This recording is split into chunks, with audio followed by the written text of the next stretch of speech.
there's two reasons why those braids would get matted and gross is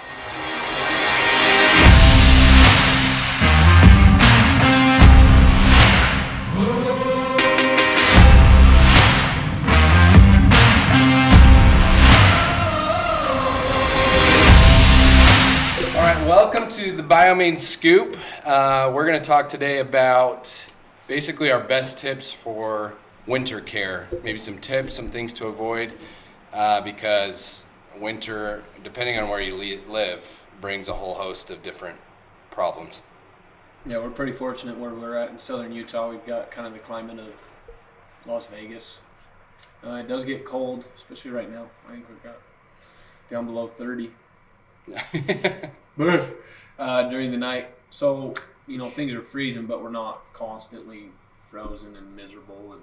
And it ice. doesn't rain or sleet or snow very much. Yeah, so our elements aren't as drastic as some. But I'll kind of go over what I do. And I grew up in Idaho.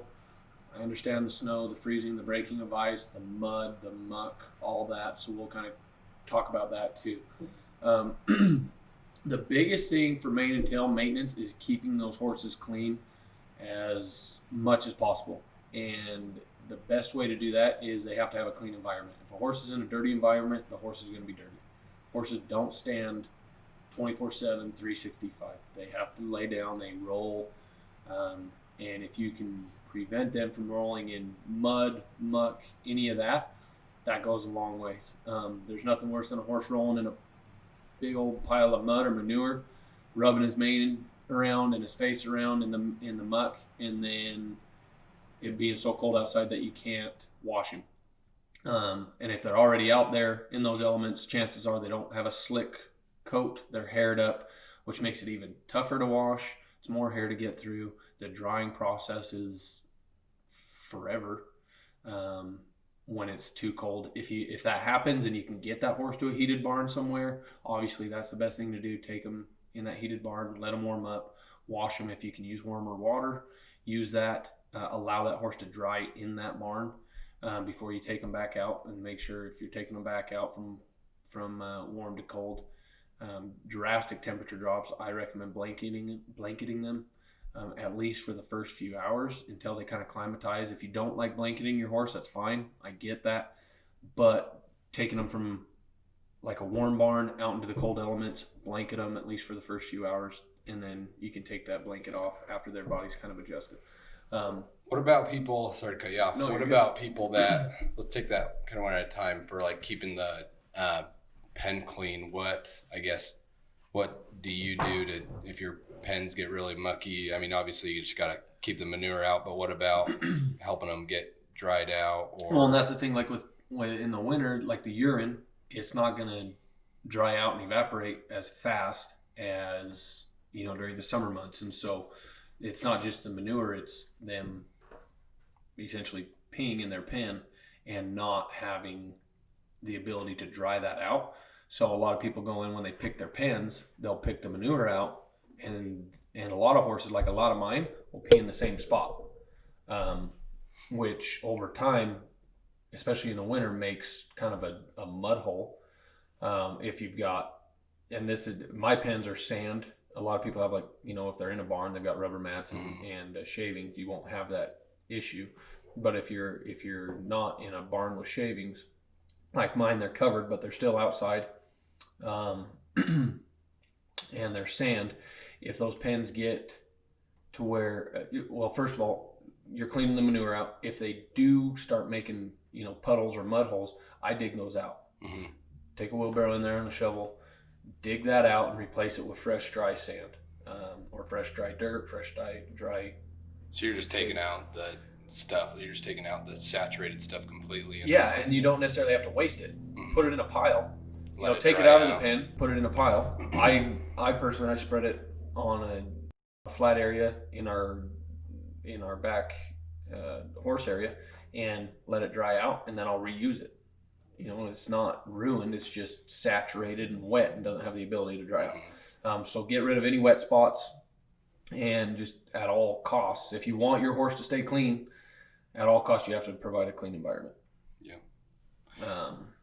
And if you do need to clean them, shampoo them, wash them, do it on the warmest day you can find. If you can keep them out of the elements, get them out of the elements. If you get in a heated area, um, do that. There's been times up in Idaho, some friends and I would take them into we'd lay down, we'd get trailer mats, rubber mats, take them into the garage and wash the horses in the garage. Keep them in the garage till we dried them off. We'd squeegee them. You know, they make the wash type squeegees for horses. You squeegee them off. Not that that gets them completely dry, but it speeds up the drying process a lot. Allow them to dry, blanket them, then take them back out. That's always an option, but always make sure you got rubber mats on any type of slick finished concrete. And then if you're if you're not able to allow them to dry indoors or in a heated area, obviously do it on a warm day and tie them out in the sun. Yeah. If you can tie them against one thing we've got in our arena is a one of our alleys for the steers to run up is wood and pipe and wood, and that wood reflects that sun, that heat pretty good, and they dry out a lot faster tied to that alley than they would just to an open rail fence. Yeah. Find a warm spot and let them dry. It makes sense too, because if you do the work up front to keep the pen as clean as possible, then the amount of times or even the need to wash it all can be mitigated. Yeah, definitely. The biggest key is keep those pens clean. It takes, my pens are 20 by 20, and if I clean them once a day, it takes about 5 to 8 minutes to do one pen. And in one stretch, we've got 6 pens. I mean, it takes me 30 minutes tops. If I'm hustling, I got to hustle to do it, but it takes me 30 minutes to get those done. Wake up 30 minutes earlier in the morning, go to bed 30 minutes later at night. You've got them cleaned twice during the day, and essentially there's not going to be any mess for those horses. It's different if you got smaller pens. They don't have room to move around, and they're limited on where they can go and where they can dump their waste. Then you got to be on top of it even more. But the whole washing during the winter, the stress of washing them and getting them sick, can be eliminated, or at least limited, if you keep their environment clean. Yeah. I was gonna say, what are, I guess, the risks? So I'm kind of picturing like someone who just right now their situation with their horses is they just have outdoor pens. They're not covered. They're not in good sand that can soak up a lot of water. Like for that type of person, what are, like, if their horse is going to get dirty, what are the risks versus the benefits of choosing to wash or not? Yeah, no, the risks are the same as they would be for humans. If you, as soon as you get out of the shower, you're wet hair, you're wet, you walk outside. If you walked outside in a wet t-shirt and wet jeans in the middle of winter, you're going to get sick. Yeah. If you don't, you've got a great immune system, I guess, but you're at higher risk of getting sick. Same thing goes for your horse. They're not made, they hair up to stay warm. If you get that hair soaking wet, it takes a long time for that to dry out. They're bound to get sick. The severity of that illness can vary, but a lot of people feel like when they wash manes and tails, like I'll wash manes and tails on a freezing cold day and not necessarily worry about it because of the way I wash them. I don't spray the whole horse down. I blanket my horses, and so their bodies very rarely get really gross. From the knees down, they might. If I don't have hoods on them, their neck and their heads might get dirty like their manes would. But I'll do what I call like a bucket wash. I'll get a 5-gallon bucket or even a smaller bucket. I'll get it soapy with water, and I'll soak that tail. I'll just hold that bucket up. I'll soak that tail in it, let it get saturated and wet. Then I'll take the water out. Take the tail out of the water, put shampoo in it, lather it up really good, and then I'll just rinse it in that bucket. And then if I elect to use the hose, when I spray that hose through that tail, I do it in a direction that's not getting that horse's legs wet. You know what I mean? The tails are a lot easier than the manes, but I do the same principle for the manes.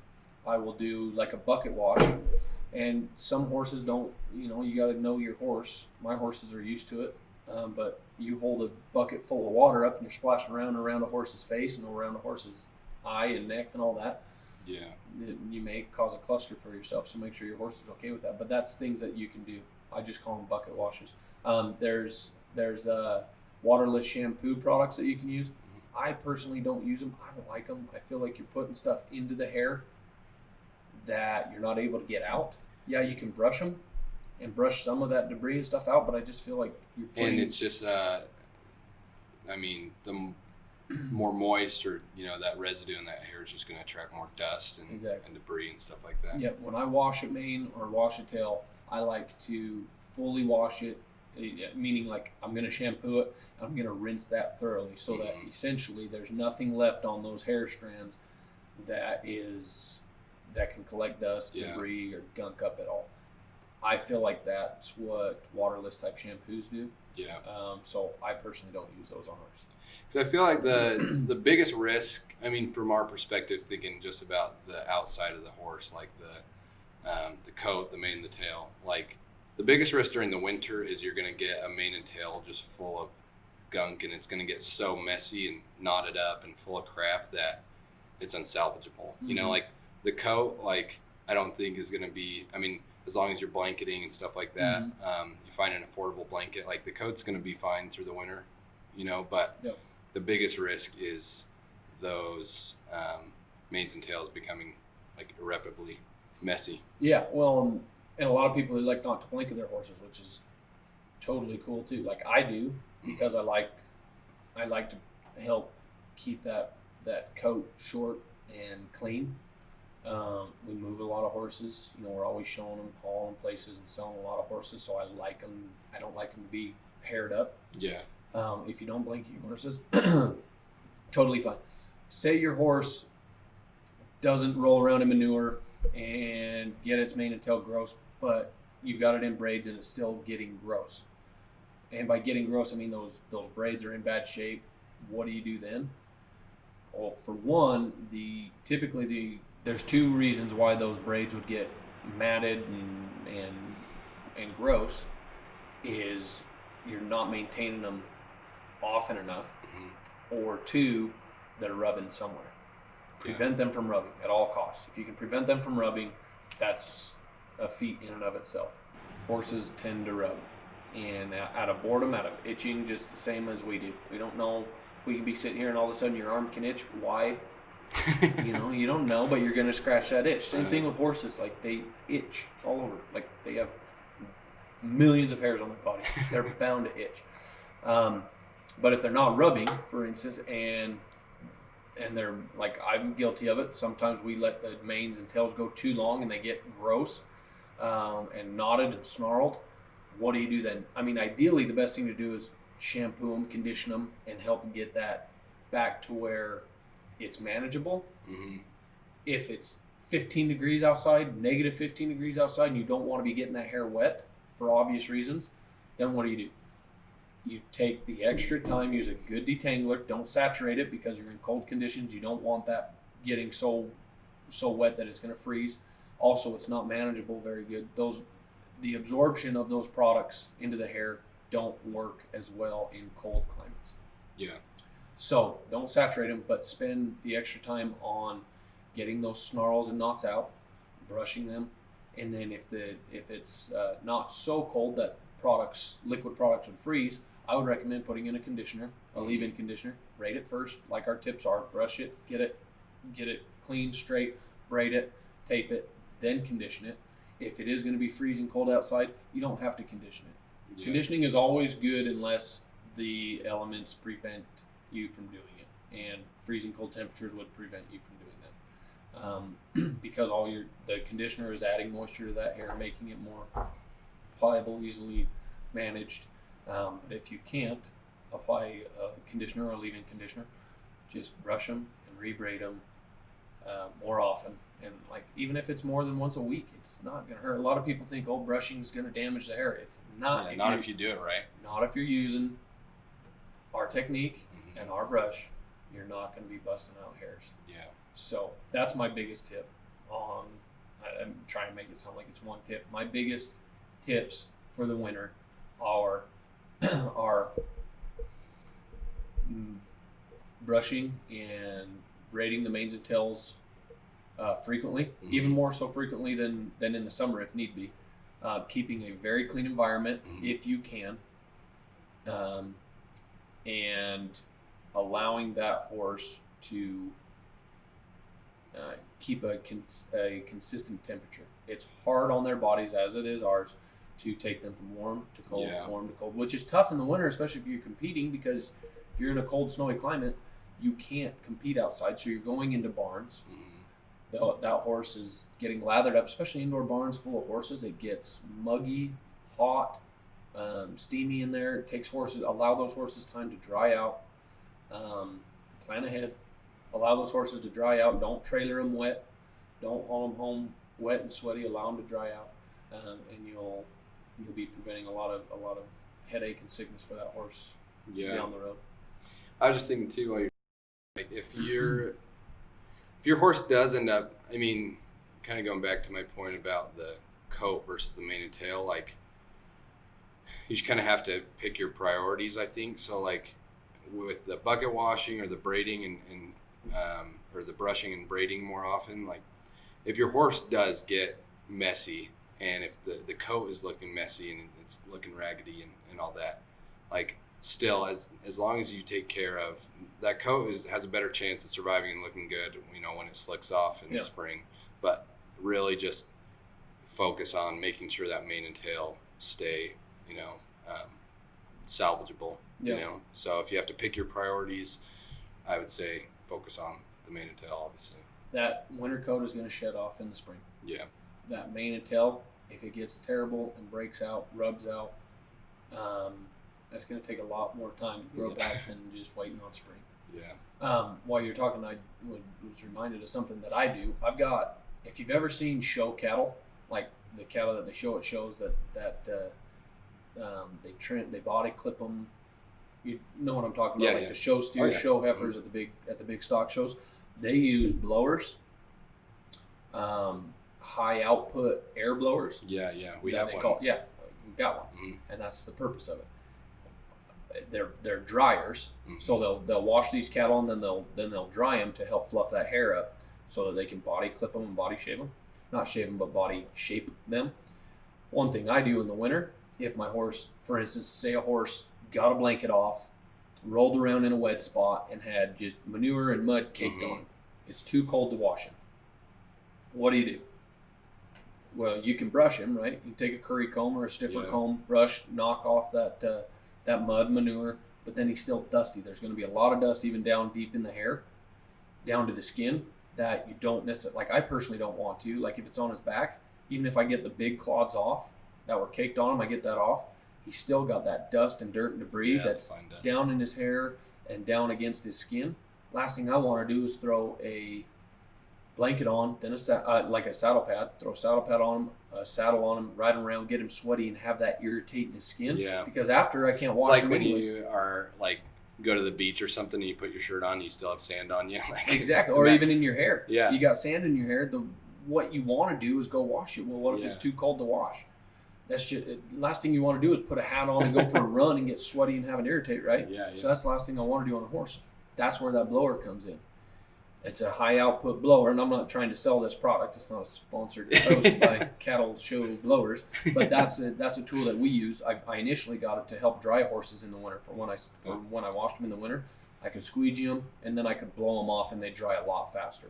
Do they have those blowers just at your regular tack store? Typically not. I got it from a show cattle supplier or them online, and they're not cheap. That's why I'm not saying you should go buy one, because they're not cheap, but they're sweet. Yeah. But that's what I do after I brush them with like a curry comb. Their bodies, obviously not their mane and tail, but once I brush their bodies and get the caked on stuff off, and it's just dust, then I take that blower on them, and you blow literally all that debris and dust out of their coats. And they're great. They literally have no dust, no dirt, nothing on them, and that's worked out really, really well. Especially when you're in sand and stuff like that. That fine dust and debris can really just get down to the roots of even if it doesn't. Like you said, even if you brush all the top stuff off, like if you're especially using fine dirt and sand, I mean. And that's what my arena is sand, and like even after in the summer, any time of the year when we rope or show horses. That sand, like in their bell boots, their splint boots, you get that sand. They're kind of caked in their fetlock area and their shin area, Mhm. for lack of a better term. But I'll take that blower, even after we wash them, I'll take that blower and I'll blow those areas off. And it's amazing how much sand that you think you've eliminated. Yeah. You blow that sand out, unless you body clip those horses or clip those legs really, really short, fine hair. Yeah. Yeah. You're not going to eliminate that fully unless you get in there and really blow it out. And that blower helps out great for that. So that's another tip. I mean, if you want to spend the money on one, like I said, they're not cheap, but they're well worth the investment for winter care. Also in the summer for helping dry them out quicker if you're in a hurry to go to a show. We wash them, then we'll squeegee them, then we'll blow them off, and man, it speeds things up. Cool. That's good. So, before we wrap up, Bryce, what other questions have we been getting lately about winter care? We kind of covered it all, you think? Not really winter care, just in general. I've had a few people mention that they've purchased a 30-day supply. They haven't really noticed any significant changes yet. You kind of dive into that. So maybe like the question more like starting your horse on BioMane during the winter. Anyways, what should a person expect if they're using a 30-day supply starting in the winter? Two different ways. One, I'll answer it. You fed, and we've done the posts on it. You fed BioMane for 30 days. Now what? Horses are like people, and I don't want this to sound like a cop out by any means, but if you take a supplement for 30 days and you don't see a difference, is that reason enough to quit the supplement, or do you stay on it hoping that in the near future it changes? Yeah.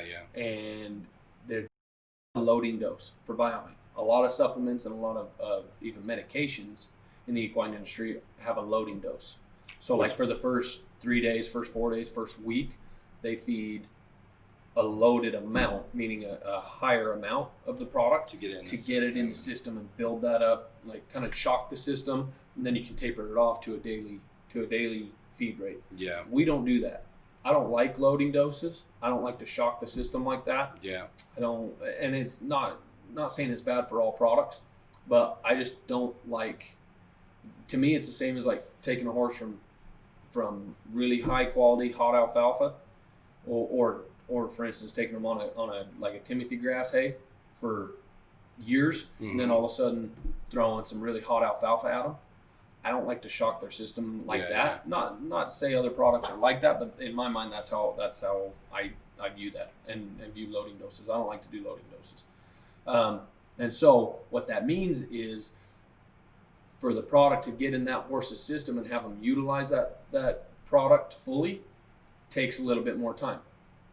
And like I said, I don't at all want that to sound like a cop-out. But what my horses get nutritionally from their hay varies from what someone else's horses, like say in Texas or in New Hampshire, get nutritionally from their hay and maybe some other supplements. Yeah. So what BioMane tends to do, what nutritionally, is make up for where other feeds are lacking. It helps to make up, and this is the same for any other supplement. You feed a horse a different supplement. That supplement is going to help make up for any deficiencies.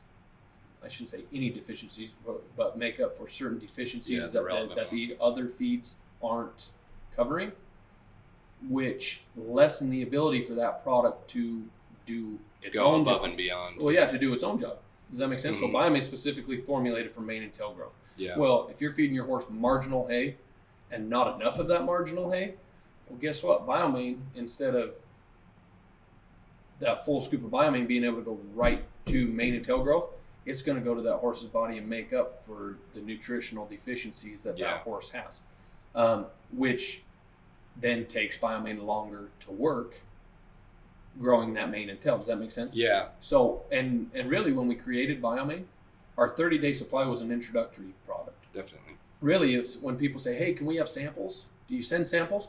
Well, yeah, really, that's kind of our 30-day supply. Yeah. Our 30-day supply really is kind of a sample. Hey, take this for 30 days. See how your horse likes eating it on a daily basis. Make sure your horse takes to it good. Make sure it fits in with your feed. Yeah. And meets in with your horse's daily nutritional needs. Counsel with your vet. And after 30 days, we guarantee that you see a difference. I'm not guaranteeing that you're going to see a mane like chrome. Yeah. grow a huge mane and tail in 30 days. That's not realistic, for Mhm. one. If you had a product that did that, that would scare the heck out of me for what is happening inside that horse's body. Yeah, it'd be artificial. Yeah, exactly. It'd be artificial is a great word for it. But really, 30 days is our introductory product. And I think that the difference we have people that do reach out to us with before and afters of 30 days, and there's Huge results. a visible, like, few inches on the mane, or Yeah. a big chunk has grown back in. Yeah. But if you don't see something like that, after 30 days, you should at least start to see the texture or the general, I guess, well-being of the hair starting to improve. Yeah, not just the mane and tail hair. Yeah, You're going to see a difference in the coat. You're going to see a difference in obviously the quality of the coat, but the quality of the mane and tail. But falling back to our 30-day supply, and that's really our introductory product. So not to try and sound like an upsell, but if you haven't seen the results you want in 30 days, you need to feed it longer. Mhm. Like I recommend our minimum be 90 days. And the reason for that is I know you're going to see results before that 90-day mark. Yeah.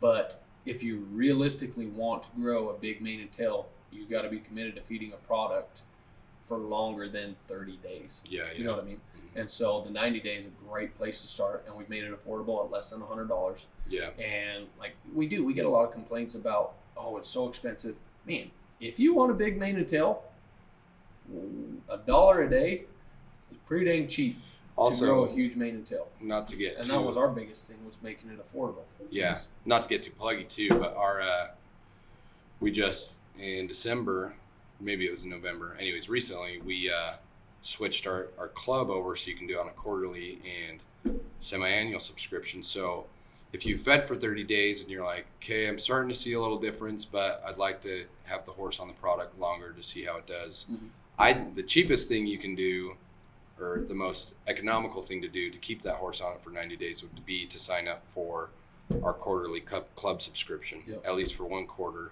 It's free shipping. Because you're getting a 90-day supply, essentially. Yeah, you're getting a 90-day supply, free shipping. Free shipping. You'll get a free starter kit.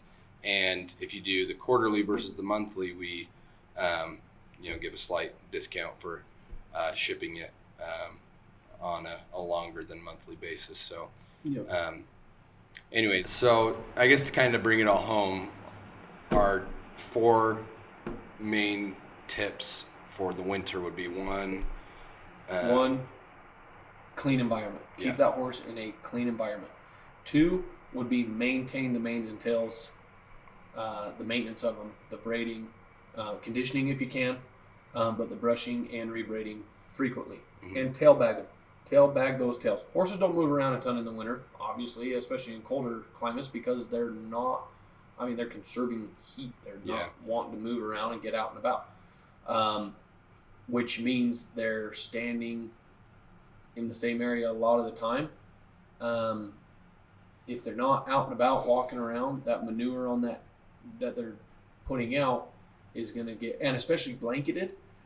If your blanket has this is kind of a sidebar, but if your blanket has a tail flap, that horse's ability to lift that tail when it expels manure, trying to be politically correct, when it expels manure, are limited. So you're going to get a lot more manure on that tail. Yeah. Mares, you're going to get a lot more urine on those tails. So keep those as clean as possible. So clean environment. Maintenance of the mane and tail might need to be more frequent. Mhm. What else? Blanketing if possible. if you can. If you can't, I don't want to tell someone that's anti-blanketing them to Mhm. blanket them. I personally do, and I've had great success in doing that. I've got my own reasons for it. For nothing else, if, say, I'm gone for a week Mhm. and my pens aren't cleaned up to my standards, and I get back and they're muddy and gross, and that horse is rolling around, Yeah. that blanket I can wash in the winter a lot easier than I can wash a Wash horse. the horse. Yeah, for sure. What was the 4th one? Do we have 4 or do we just have 3? The 4th one was if you do have to wash, either try bucket washing, just basically having a bucket of water using just to clean the mane and tail, or if you have to Do it in a a thorough warm wash, environment. do it as warm as you possibly can. Yep. But like you said, like if you can't, it's not worth it, because Yeah. those horses get sick, it can I'd cause. much rather go to a jackpot or a horse show with a dirty horse than not be able to go to a horse show because my horse is sick. Yeah, exactly. So Cool. I think that wraps it up good. Anyways, those are our tips and our things to avoid or things to be aware of as far as caring for the mane, tail, and coat and the horse during the winter. Peace. later.